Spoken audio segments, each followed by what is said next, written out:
Challenging అంటే ఇప్పుడు బన్నీ గారిని అంటే ఆ గెటప్లో మాకు చూస్తుంటేనే థియేటర్లోనే ఒక పూనకాళ్ళు కైండ్ ఆఫ్ ఇది ఉంది.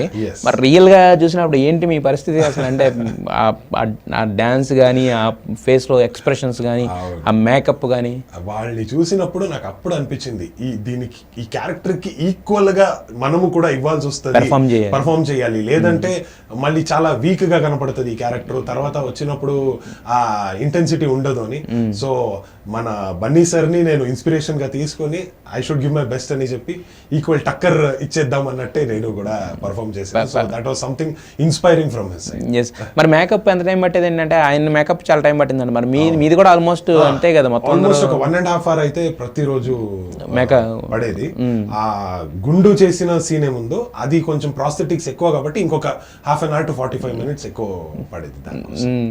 సో గుండు చేసి నా గెటప్ లో చూసుకుని అనిపించింది మీకు?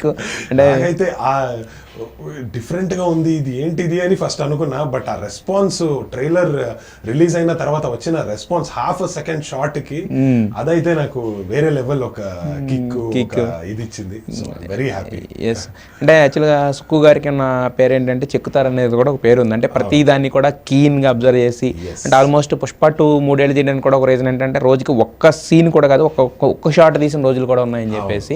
సో మరి మీరు మొత్తం ఎన్ని రోజులు వర్క్ చేశారు? సుక్కు గారితో ఎలా ఉండేది? అంటే ఎలా చెప్పి చేయించుకునేవాళ్ళు? అంటే మీరు ఎలాంటి ప్రిపరేషన్ లేకుండా జస్ట్ ఒక లుక్ టెస్ట్ మాత్రమే అయింది, మీకు తీసుకొచ్చి క్యారెక్టర్ని ఎక్కించి చేయించడం అంటే అది చిన్న విషయం కాదు కదా. సో మరి సుక్కు సార్తో ఎక్స్పీరియన్స్ ఎలా ఉంది? ఎన్ని రోజులు వర్క్ చేశారు మొత్తం పుష్ప మీరు? నిజంగా చెప్పాలంటే ఫస్ట్ నేను వెళ్ళినప్పుడు నాకు భయం పెట్టేశారు. సుకుమార్ సార్తో మీరు చేస్తున్నారు, మీరు చూడండి ఇలా ఉంటుంది అలా ఉంటుంది, వాళ్ళు మాన్స్టర్ అది ఇది. నేను ఏంటిది ఇంత భయపెడుతున్నా అనుకున్నా. షార్ట్ మీద షార్ట్ తీసుకుంటారు, ఓకే నేను రెడీ అయిపోయినా, సార్ ఏం అడుగుతారో నేను అది ఇస్తాను. సో స్టార్టింగ్ లో అది ఇనీషియలీ కొంచెం కష్టం అన్నట్టు అనిపించింది వీళ్ళందరూ భయం పెట్టినందుకు. బట్ ఒక్కసారి సర్తో కూర్చొని ఆ డీటెయిలింగ్ ని అర్థం చేసుకుని వాళ్ళు అంటారు, నాకు స్మైల్ కావాలి ఎనీ టైం, మీరు ఏమైనా కూడా, మీకు గుండు కొట్టినా మీకు పంచు కొట్టినా ఏమి కొట్టినా కూడా మీరు ఆ స్మైల్ లోనే ఉండాలి అండ్ కళ్ళు కొట్టుకొని ఉండాలి. అదన్నీ చాలా పర్టికులర్ గా చెప్పారు. సో ఆ డీటెయిలింగ్ చెప్పినప్పుడు నాకు కొంచెం ఈజీ అయింది. బాడీ లాంగ్వేజ్ చూపించి, సార్ ఇలా చేస్తే బాగుంటుందా, ఇది బాగుంది ఇది బాగుంది అంటే సర్ ని మనం అడగడం, ఫ్రీ హ్యాండ్ ఇస్తారు ఆడియన్స్, సారీ మన యాక్టర్ కి ఆ ఫ్రీ హ్యాండ్ ఇస్తారు. Only when it is the best అని అనిపిస్తుందో అప్పుడు సార్ ఓకే చెప్తారు, లేదంటే సర్ కి ఏమనిపిస్తుందో ఆ చేంజెస్ చేస్తారు. సో యాజ్ అ డైరెక్టర్ ఆ ఫ్రీ హ్యాండ్ ఇచ్చినప్పుడే మనకు కూడా కొంచెం ఆ ఫ్రీడమ్ ఉంటది. ఓకే మనము మన బెస్ట్ ఇవ్వచ్చు, దాంట్లో ఇది వర్కౌట్ అయిందంటే ఓకే, లేదంటే ఏదైనా చేంజెస్ చెప్తారు సరే దానికి తగ్గట్టు చేసుకొని వెళ్ళిపోదాం అన్నట్టు. ఓకే అంటే మరి ఎక్కువ సీన్స్ ఎక్కువ టేక్స్ ఏ సీన్ ఇవ్వండి? నాకు తెలిసినట్టు లాస్ట్ లో ఫైట్ దీంట్లో ఉంది కదా, ఆ షార్ట్ కే మోస్ట్లీ అరౌండ్ 24-25 టేక్స్ పడింది. 25 టేక్స్. మరి ఇప్పుడు ఒక డైరెక్టర్ అంటే సుకుమార్ గారు నిజంగా ఆయన కావాల్సింది వచ్చే వరకు ఉండదు. మరి బన్నీ గారు ఒక బీయింగ్ హీరో కదా, మరి ఆయన కాంబినేషనే కదా అది. మరి ఆయనకి ఏం విసుగు ఇలాంటి ఏమి అస్సలు లేదు. నాకు యాక్చువల్లీ అది చూసి చాలా నచ్చింది. ఇన్ఫాక్ట్ దానికైనా ముందు కొన్ని టేక్స్ 32 టేక్స్ కూడా వెళ్ళింది. అయ్యో, ఎందుకంటే చిన్న చిన్న ఏదైనా మిస్టేక్స్ ఉంటాయి, టెక్నికల్ మిస్టేక్స్ ఉంటుంది, లేదంటే ఫైటర్స్ ఎక్కడ కొంచెం మిస్ అయిందంటే కూడా అది ఆ షాట్ కరెక్ట్ గా రాదు. పాపం అందరూ కష్టపడ్డారు, ఆ ఫైటర్స్ అయినా, నౌకాన్ మాస్టర్ అయినా, బన్నీ సార్ అయితే నెక్స్ట్ లెవెల్. ఇప్పుడు మీరు అన్నట్టు అక్కడ ఆన్ స్క్రీనే కనపడుతుంది వాళ్ళ చేసిన బెస్ట్ ఇది.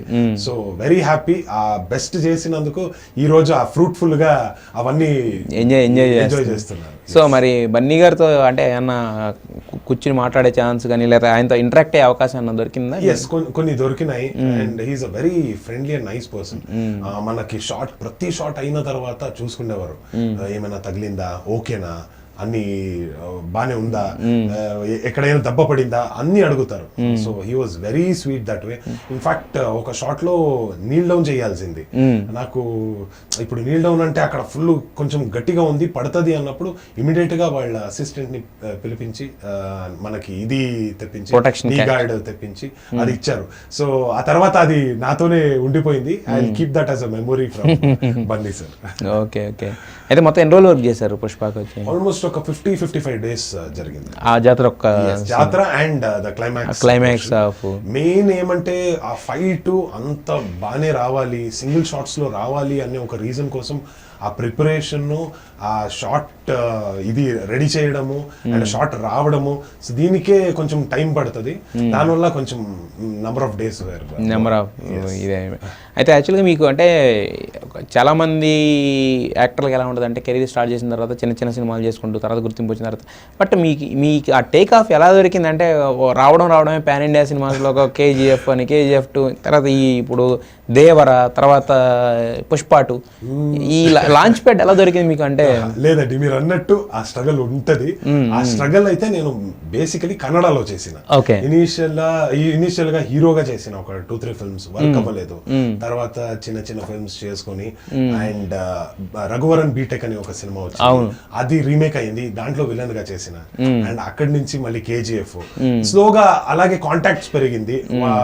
ఈ అసోసియేట్ డైరెక్టర్ కి ఆ అసోసియేట్ డైరెక్టర్ తెలుసు, డైరెక్షన్ డిపార్ట్మెంట్ లో కాంటాక్ట్స్ ఉంటాయి. సో అలాగే వచ్చి KGF వచ్చింది.